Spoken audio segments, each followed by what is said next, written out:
Oh, Mr. Sock. So, How's it go? well, I think they've really improved. What, Clockton and Shovel? Yeah. Yeah. Today, I found that they've wrapped a present for me. I had a sneaky peek. Did you? It's a tin of red kidney beans. I suppose I was looking for those. I was looking for those. Don't they make you a little bit nippy in the knicker department? Sarah, don't be ridiculous. Sometimes I think you forget that I'm a sock.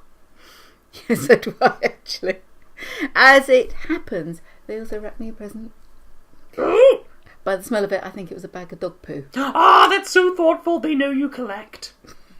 A connoisseur. I do believe you've grown rather fond of them.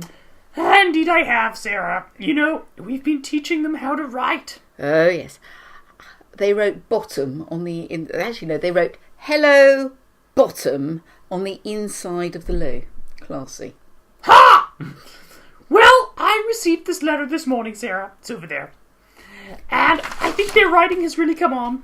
Have a read. Read it out. Are you sure you want me to? I'm so proud. It's a bit incriminating. It says, Dear Mrs. Sock. That's the start, isn't it? We love you, bum. Ha! We don't love Sarah, hairy armpit.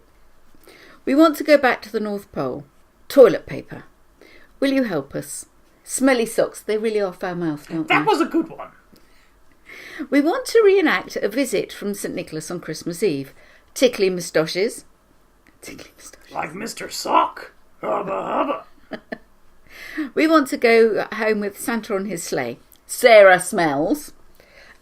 Please will you help? Love, Clockton and Shovel. They still lack a bit of charm, don't they? But, you know, I'm up for it. It's probably the last opportunity we're going to get them back to the North Pole, isn't it? Yeah. Tickly moustaches. Honestly, we've got to do something about that. Yes, well, I thought we could give them a good spelling badge. A good spelling badge. Yeah. For moustaches. Yeah.